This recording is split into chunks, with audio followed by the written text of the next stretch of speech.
Welcome to Home, where faith and family meet. My name is Father Tim Donovan. I'm the parochial vicar here at St. Bonaventure Parish in Huntington Beach. And my co-host Pam Hurwitz is not able to join us today, but we have a very special guest I'd like to introduce you to.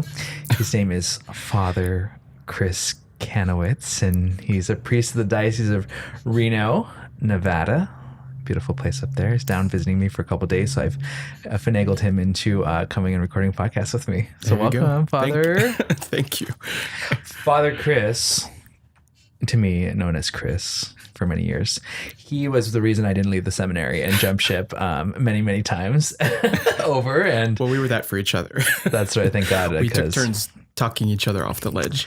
Yes, as Peter was in the boat today, I was almost over the boat, like, get me out of here. I don't want to do anything more. But really that's such an important piece of having somebody with you along the journey. And that's such a great gift to me over all those years, and still continues to be. And when we get together, my heart, there's like a certain sense of security there. Like, I'm like, okay, like I'm not alone in this, and there's meaning for this, and there's a reason why I keep every day waking up and keep going again, So for all those many crazy years we endured in the seminary, I think probably made us the priests we are today, for good or for ill. Yeah. And they did pass. I mean, I remember thinking this is never going to end. They did pass, yeah. Now look. 7 years. It's funny, Father Aristotle was just on our PSA video. And so he's very fiery, Aww. And it was very cute. But he was he was like 9 years, 3 seminaries later. He says, I made it. And I was like, oh gosh, that's true. 9 years, 3 seminaries, and 2 internship years. That's a lot. I know, right? Could you imagine not having to want to walk away after that one? So, but he didn't press through. Knew that God was calling him. Kept doing that over and over again until he made it that way. So, well, Tuttle is a man of faith. I admire him. That's right. Well, Father Chris, tell us a little bit about yourself and maybe your family, if you'd like. Sure. Well, I was born in Reno, Nevada, not Nevada, Nevada. 32 years ago, almost 33. So in 1986, and raised in that area, which is significant only because most of our priests are not from the diocese. So I think of the 38 or so of us who are actively ministering, I think it's 4 or 5 of us were actually born and raised in the diocese, and the rest either came from other states or other countries. So I'm the eldest of 2. I have a younger sister, Leslie. She lives in Rocklin, California, in northern NorCal, as you will say it. Yes. And she works for a little burger chain I think you've heard of called In-N-Out. And she's a 3rd manager at the Auburn In-N-Out. So if you're ever driving through Auburn, stop in, say hello. It's right off the right 80, off the 80, right? So, right. You can't miss it. And it's one of the busy, there's always a line. Did you say the 80? I did, yes. It must be because I'm in California. Yeah, the experience, like, sorry. I thought it would I-80? That's right. No, yes. I'll acquiesce. I come from a mixed family, mixed both religiously and culturally, or ethnically. My father's side is Jewish and is of Polish origin. And when I say Polish, I mean the village or town where I think it was great-grandparents came from, called Wąsza. They were Poles, but at that time it was under Russia. The border had moved back and forth. Anyway, so they were Jews who left Russia/Poland at the turn of the 20th century, came through Ellis Island to Brooklyn and settled there. My mother is from the Philippines, and Catholic. So diversity is not just something, it's not just a concept for me, it's the reality of my life. And I think that's why it's very easy for me to relate to different types of people, because it's what I grew up with.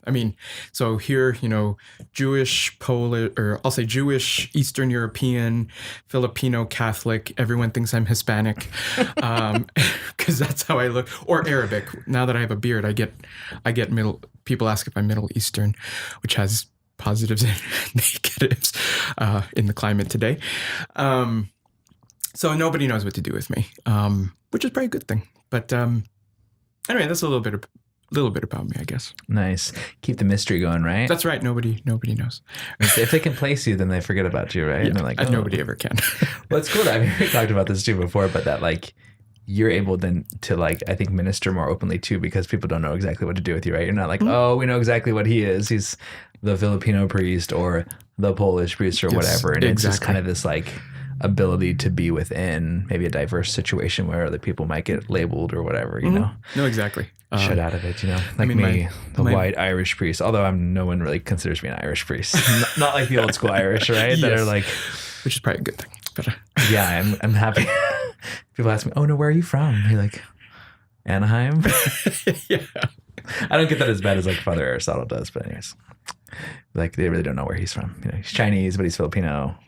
And he's from, another mystery. But he's from here. Yeah. So yeah, they don't know what to do with him either. So it's good though, you know? Maybe that's a gift we give and bring.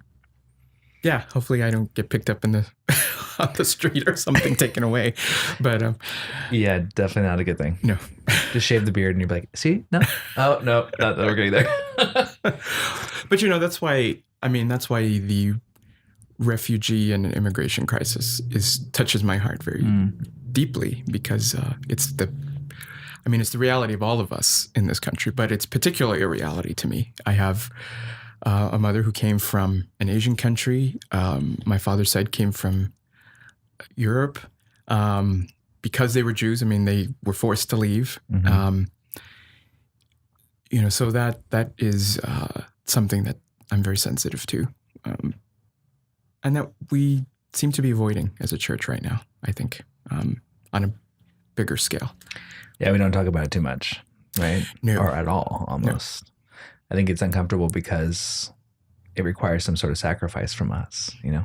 That was like the first reading from today's Mass, which really struck me, was the swine herders got mad at Jesus.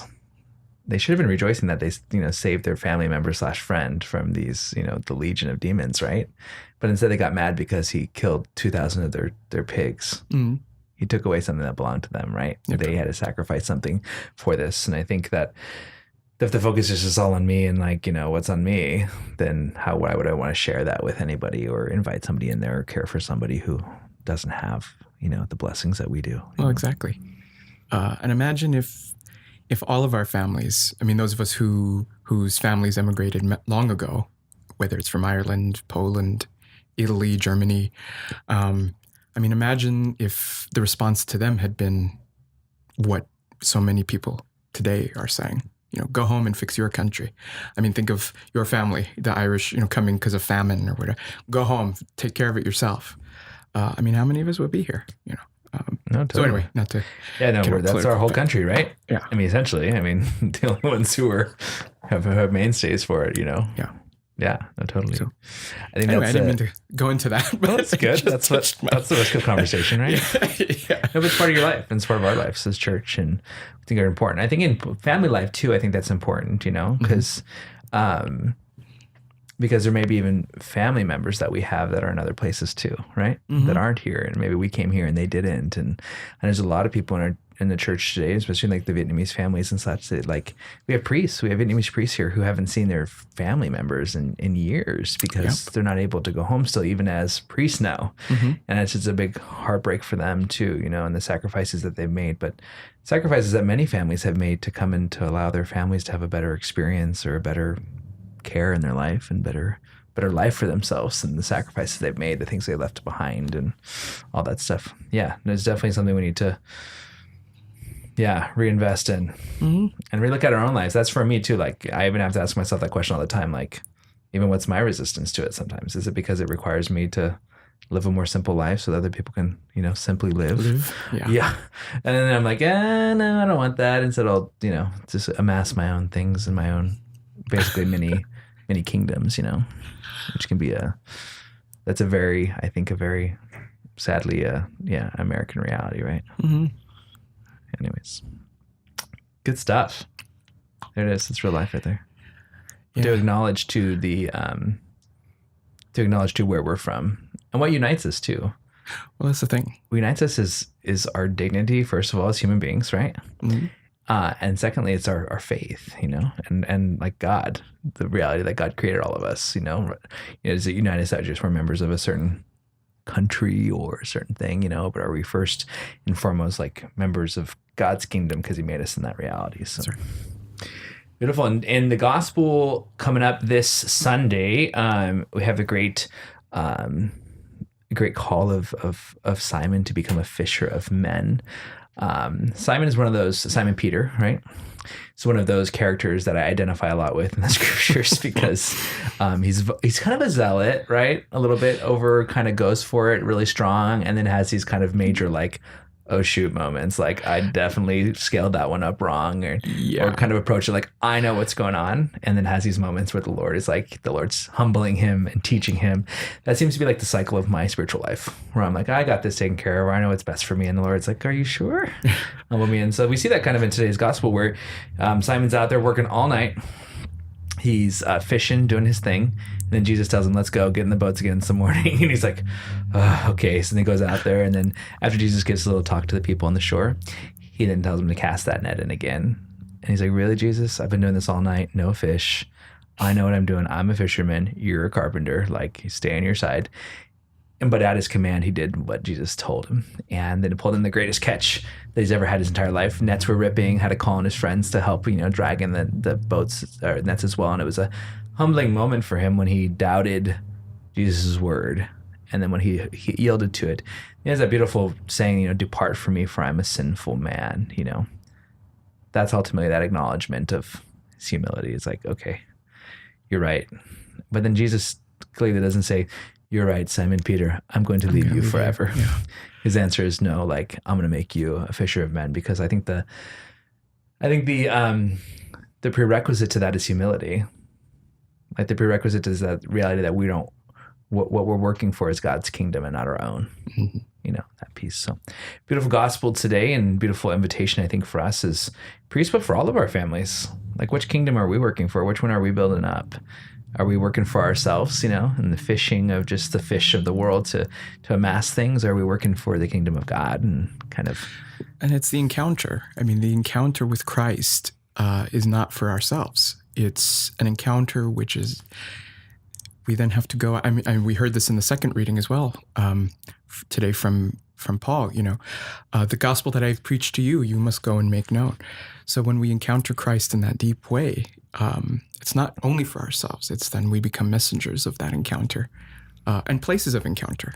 Am I that place where others can encounter this Christ that I have encountered? This Christ who has said to me, I will not depart from you. Do I become a place of encounter for other people so that they can encounter that same Christ? I think it's significant that Christ takes the initiative to get into Peter's boat.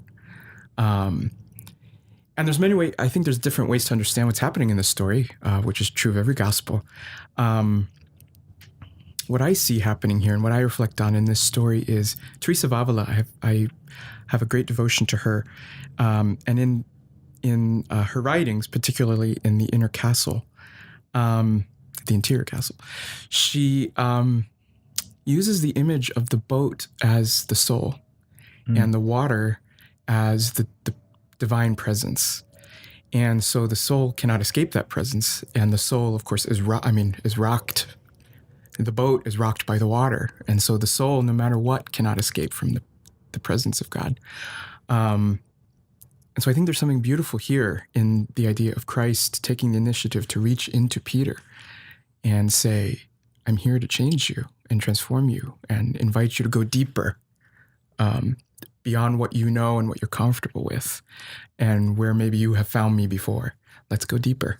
Let's do something more. And so I the image that comes to my mind is, so a few years ago I went on a cruise, on a Carnival cruise, and it was a party cruise, and most of the people on that cruise were college students on spring break. And, there was a lot of debauchery going. I mean, yeah, I've never seen so much booze in my life, and everybody's drinking and eating, and of course, there's so much food. I mean, it was unbelievable to me. And the gambling, and there's the nightclubs on the boat and everything like that. And I decided to go for a walk and go walk around at the top and have some quiet time for myself, get away from all that. And as I was just walking around, here's this gigantic cruise ship. I mean, they're huge. Yeah, humongous. But you can feel the water tossing. I mean, it happened to be kind of stormy and I mean, you could feel the rocking of this ship, and you just kind of realize, my gosh, as big as this ship is, it's nothing compared to what's going on below. I mean, the water, the power of this water. And if you use this imagery of Teresa of the boat as the soul and the water as the divine mystery, the presence of the divine. I mean, what I remember reflecting on that evening was how the boat is like our consciousness. I mean, it's so big and powerful, who we are, what we are. But the divine presence that is there is so much bigger. And we can distract ourselves as much as we want with games and substances and all kinds of other things. But that presence is still there rocking us. It's deep below. I encounter so many people in my ministry, I'm sure you do too, who are searching and want to find God and don't know why they can't. And I think one of the reasons, and this may be a generalization, but I think one of the reasons is we look in the wrong places. We look outside and we look above. We look to the heavens. Where are you, God? But Jesus says, the Father and I will come and make our home in you in the Gospel of John. Paul talks about us being the temple of the Spirit's presence. We have to go deep into our own selves, which is dangerous. Because it's scary. There's a lot of crazy in there. Yeah. And we don't like what we find usually, because when we go deep into ourselves, we find wounds and we find pain and we find the selves that we'd rather hide. I mean, I like the song, The Summons, that famous song, although I think it's overused. But there's that one verse, will you love the you hide? I mean, if I but call your name. If I but call your name. Peter, will you go deeper? But Lord, I've been working all night. I'm comfortable. I know what I'm doing. Will you go deeper and discover something new? And when we discover that ugliness and all of that stuff that we hide, what's our natural response? I'm terrible. Hide it. Yeah. No. I'm an awful person. I'm an ugly person. Lord, how can you possibly love me? Depart from me. And what's Jesus' response? No. I'm here to transform that. I'm here to show that I love that, even beyond that, the you that you're hiding way deep down inside. But I want you to go and spread that love. It's a challenge. I love too what you said about like that, like Jesus had to get into his boat, like that he met him there in his own kind of safety, right? His place of comfort, his expertise per se, and his frustration. I mean, they've been working all night. They haven't been getting it. That's where Jesus met him. And we think we have to let him in to the boat, which is our soul, right? Like you're saying, let him into that place and to invite him in. Or maybe sometimes Jesus just presses into there and says, we're going to go now. We're gonna go. I know many times throughout the seminary, there was moments where he would be like, now we're going now. And you're like, are you sure we're going now? He's like, yes, we're going now. And we have to go there because he knows the right time for those things.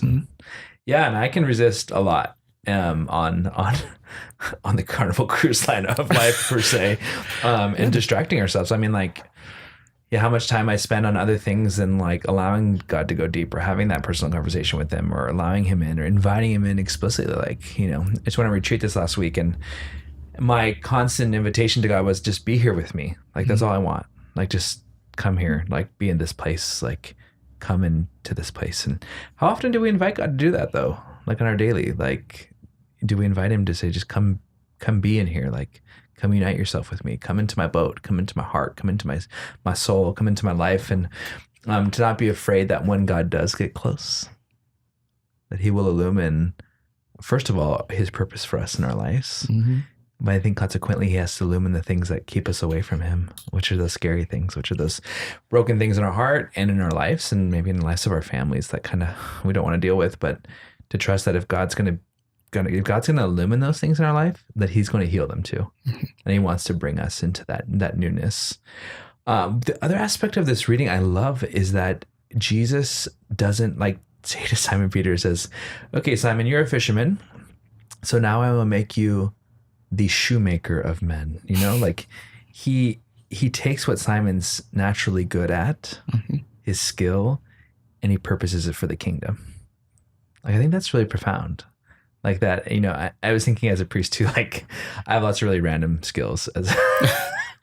It's just my personality type that I can basically do whatever, give me enough time and I can do it, right? Yes. It gets me in trouble a lot more than it probably should. Like how many hours do you need to spend on that? I'll learn how to do that. I can't imagine. Just like this today, like I'll learn how to cut palm trees, right? Give me enough time, I'll learn how to cut those palm trees down. If anybody does cut palm trees for cheap, let us know, we're in need. But so what was I saying? Well, for $5,000, I'll do it. Right? Exactly. You know? So, but yeah, he takes his skills and he says, now I'm going to use them. We're going to use them for here, for the kingdom. Mm-hmm. There's always that tension in us because if we're really skilled people with something, there's always that tension like, am I going to use this to benefit me or I'm going to use this to benefit others? You know, am I doing this because I'm good at it and maybe it'll get me some sort of recognition or some sort of, acknowledgement per se? Or am I doing it solely to be a fisher of men, to be a whatever of drawing people into a relationship with Jesus? You know, I think that can be a definite challenge. There's been times even in my priesthood where I'm like, man, I'm good at a lot of things. Maybe I can go do something else rather than being a priest. Like that challenge and that thought. It's like, no, I want to use who I am for the kingdom and not just for my own selfish gain somewhere, whatever it is, and cut palm trees the rest of my life or something. I don't know. Not that there's anything wrong with cutting palm trees. Anyone out there, just let me know. Palm tree cutter. We need a palm tree cutting. I think to take it to the next step is also to say that it's the use of our gifts and our talents, but it's also the use of our woundedness, our brokenness. I mean, he calls Peter at a moment of frustration, at a moment of failure, at a moment of, not making it. And so it's our skills and our talents and our gifts, but it's also our fears, our regrets, our wounds. I mean, whatever we have to offer, Jesus can transform it and make it life-giving if we're willing to accept that invitation. Even the failures, even the things we would rather hide, even the, that we would rather not know. That's what Jesus is calling forth from us.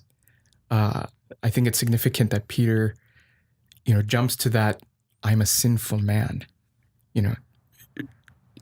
Jesus has just called forth that wounded man and said, this is what I want. I don't want the successful fisherman. I want the fisherman who was messing up and maybe even doubted me, but at the same time responded and is here. I mean, Jesus didn't wait till Peter had a good day of fishing to see if, is Peter going to do that? He went to Peter in the moment of failure. And that's the Peter he said, I want. That's the Peter he said, I want. That's the Peter I want to send forth, to call others. The wounded Peter, the sinful Peter. Because when he says to Jesus, depart from me, I'm a sinful man, Jesus doesn't go, oh, you're right. I should probably reconsider my decision. Yeah.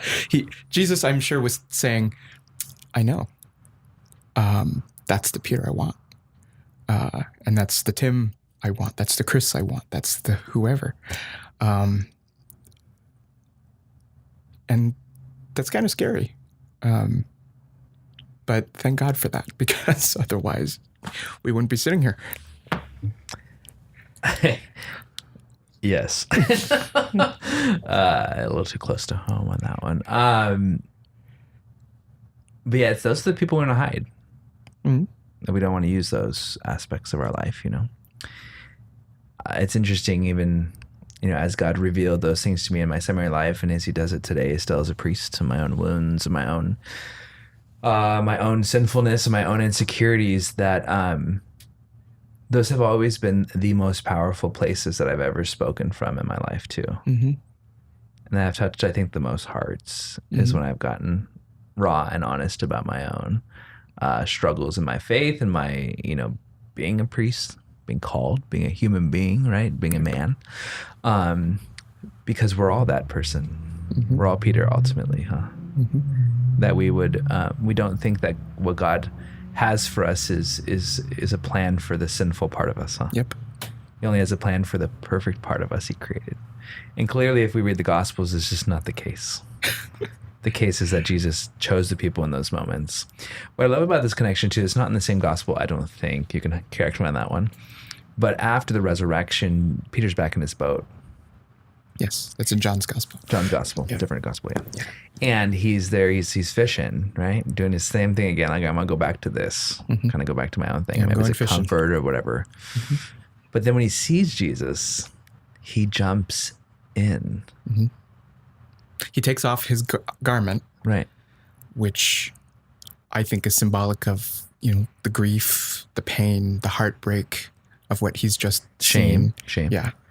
And he drops it behind and he jumps. He who ran away now leaves that behind and jumps into the water.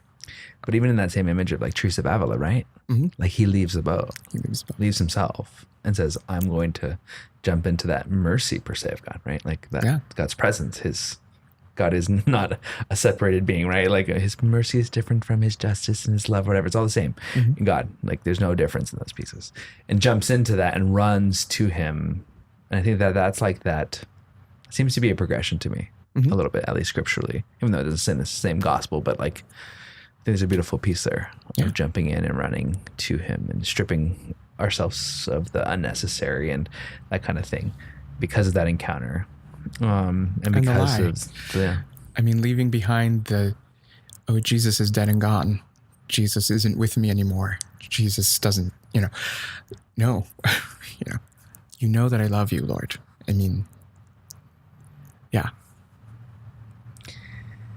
Depart from me. And Jesus' answer always is no. No. Yes, Jesus can say no. Mm-hmm. It's not just a yes man, right? That's right. And he says no, I think, in the most important moments, which are moments as such. Get away from me, God. You can't possibly love this. And when his answer is no, that's, I think, where he shows his love most profoundly to Peter, to us, to all those incredible moments of faith in our lives. Good stuff. I have to kind of stop before I break down here on podcast. Yeah, heavy stuff. Good stuff. Good stuff. One of the things we also like to share is maybe like a little tradition we had in our families, or maybe a tradition you have with friends or in your own life that may help, your faith life going on. I know we had a tradition like in the seminary, we met weekly to talk and stuff, and that was extremely helpful for me. And just a time to say like, okay, here's going to be like a half an hour or whatever it was. Just that's right, Wednesdays. Wednesday nights, that's right, right before dinner. Because we didn't have devotion. That's right. After your evening prayer. That's right. No rosary or Divine Mercy. Divine Mercy. That was Tuesday, Thursday, I think. Yeah. So we got together to talk, and those are super important days for me. Yeah. Me too. And often I remember our conversation would go so long that we would actually miss dinner. We would be late for dinner, so we'd wind up just going out to dinner. That's right. It was like, it's kind of, they're going to be taking the food now. It's already 7. We better go out, which was valuable too. They continue it. Yeah. I think we almost did that kind of purposefully many times. It's Wednesday food? No, just kidding. No, for the sake of continuing on the conversation and breaking the bread at the table. Communion. That's right. Eucharist. Spending the time, allowing others into our boat as well. I think that we forget that when we allow others into our boat, we're allowing Christ in, others who care for us and others who want what's good for us. And to have people like that in our lives that we allow into those places, that we get honest with the Yeah. That we don't just share the beautiful parts of us or the things we're Exactly. proud of, but we're sharing those deep parts of our heart, even the parts that maybe we don't want them to depart from us too. Yeah. Say, if you really knew me, you might not love me, That's the risk. Yeah. But that's the incarnated reality of the God we believe in, right? It's in the love of friends who can love us not just despite who we are, but because of who we are. Right. Which is the warts and all. In the famous words of Father Conkle. Oh, of blessed memory. Yes. A true friend is someone who knows you and still loves you. Yeah. So that's some wisdom to hold on to right there. Who knows you and hasn't been like, well, see you later, or you're no benefit to me, or you scare me, or whatever, but just who knows you and still says, I love you and I want what's best for you. And if a human can do that, and hopefully all of us have experienced that in some way, and probably have, we may not always consciously remember it, but if a human being can do that, then how much more God? I mean, how could a human love you and God not? How could, and one thing I've reflected on in this 19 months of priesthood or whatever it is we can still count like that. Yeah. It's like kids. And once it gets over like 80 months, you're like, what? I think it's over 24. Yeah. There's no my love and God's love, or human love and divine love. It's all God's love. We are just sharing that love. And so whatever love the people in our lives share with us, it's only an expression of the greater love that God has. And this is how God is doing it in an incarnational way through the people around us. Amen. And I wonder how many times the other disciples had to remind Peter of what Jesus said to him. Probably often. Like, dude, you're the one. He said that he's going to make you the fisher of men, and that, that he didn't depart from you, and that like we need that. We need other people to remind us of Christ's promise in our life and his proclamation into our lives and our hearts, and to be that for each other, especially in our families, Sometimes the hardest place to speak that kind of stuff and to remind each other that we're beloved children of God. That God doesn't run away from you in your sin, that he runs to you. Yeah. He gets in the boat with Jesus or with Peter in those really difficult moments, the moments of his failure. And they ran to him, kind of preached to him a little bit, kind of side preaching, and then really went deep with him, that piece. So good stuff. Was there any tradition you wanted to share? Anything that you thought of? Well,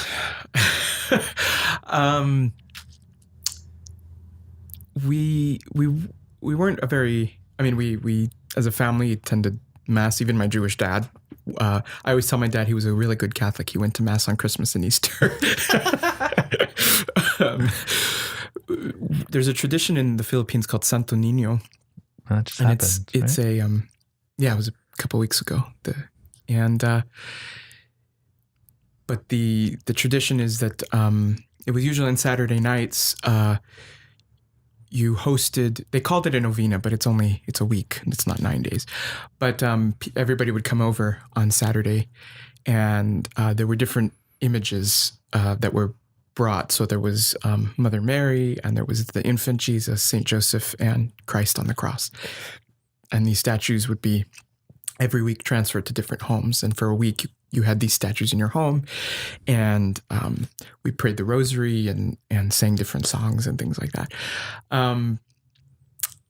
And I didn't necessarily appreciate it as a kid, but now as an adult, and for a while there, it kind of stopped, and they've restarted it in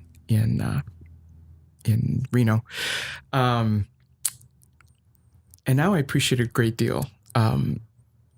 Just the idea of coming together and to pray, and these statues. There's a picture of me the first time that these statues came. My mom somewhere has a picture. I'm like, I think just a year old or something. It's these same statues, 33 years later, still circulating around to different people's homes, and I don't know. There was just something beautiful about it. I didn't appreciate it as a kid, but I appreciate it much more now as an adult. But we did that usually our family would host it at different special moments of birthdays or my parents' anniversary, things like that. And even my dad would participate a little bit.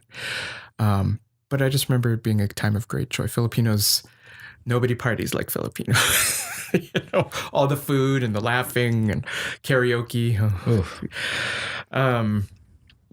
But that being together around that, our faith and these important pieces, and really the gravitation. I'm going to share one of my favorite Santo Nino stories. As I'm singing for the bishop, and he went to a Santo Nino celebration, and they all bring their Santo Nino. Yes, all of them. When you have the big celebration on the feast day. Yes. Everybody brings all there, right, to get blessed or whatever they're doing. And there was one Santo Nino dressed in a basketball jersey. Yes, Lakers jersey. That's very common. Yes. What was my other favorite one though? I think it was like one like a Canadian flag like sweater. The Argyle sweater vest. Yes. Oh, that was my favorite, baby. Yes, that's very common to see. My favorite are the ones that are still wrapped in plastic, because they don't want them to get dusty. So, like, poor Jesus, he's suffocating in that thing. Unwrap Jesus, let him breathe. Or the little pouch. I don't know if you ever saw them. Like, they have the little pouch around their neck, and if you put your statue out when everybody comes over.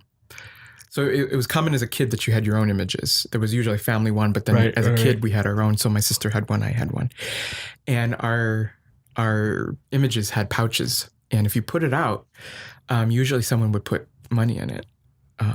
It's supposed to be good luck, but who would keep the money? Would Jesus keep the money, or would you get the money? No, the money's mine. Oh, okay. It was God's blessing to me. Don't you know how this works? Yes. So anyway, those are fun little traditions. Good times. Yeah. And now sharing Hanukkah since for about 10 years now, we've done Hanukkah also with my dad. So that's been very nice. It's an electric menorah, but my dad doesn't like candles. He's always afraid. He always says it's going to burn the house down and it uses up all the oxygen. I'm like, okay. But so I bought him an electric one and printed up all the prayers for him. And he says them every night, if I remind him, and burns the lights of Hanukkah. So how beautiful. Yeah. Great story if we've never gotten into it with our families either. It's in Maccabees, right? Mm-hmm. Yeah. Second Maccabees. I can't forget that one. Anyways, look it up. It's a Catholic one that we preserve in our scriptures. Mm-hmm. So check it out. The Catholic Bible, Maccabees. That's right. It's a cool thing. Miraculous thing, right? That one. Yes. The candle was supposed to burn for 1 day, but burned for 8 days. That's why the Hanukkah menorah has 8 branches, and then there's a 9th branch, which is the one that lights the others. Right. But the temple menorah only has 7 branches. And so that's how you know that a Hanukkah menorah from a temple menorah. But it was when they were rebuilding the temple. And one of the cool things that you've always brought to our relationship too is that like rich Jewish foundation, heritage, appreciation. Like, you're not a Manichaean for sure in any way, shape, or form. Unlike you. No, just kidding. Wow, being accused of being a heretic online. You say it yourself all the time. Oh, well. Anyways. No, I'm just kidding. I may not appreciate the Old Testament as much as I should, but really I think that we brought back to that, right? Like, it's like, that's super important. Like, it's important that we know that because that's where we're from. And the more that we know where we're from, the more that we know who we are, and so we continue to continue our reflection, and we thank you for coming on and spending this time, especially in your vacation, coming to visit me and hacienda you for a couple minutes here to record the podcast. Really appreciate that. No problem. And to anyone listening, please know you're in my prayer, and pray for us too. We priests are on the journey just like everybody. And as I frequently remind my parishioners, I don't have this all figured out. God has not let me in on the secret. So we're pilgrims along with everybody else. So we need prayer just as much as anybody. Amen. I second all that. Thank you for listening to Home, where faith and family meet.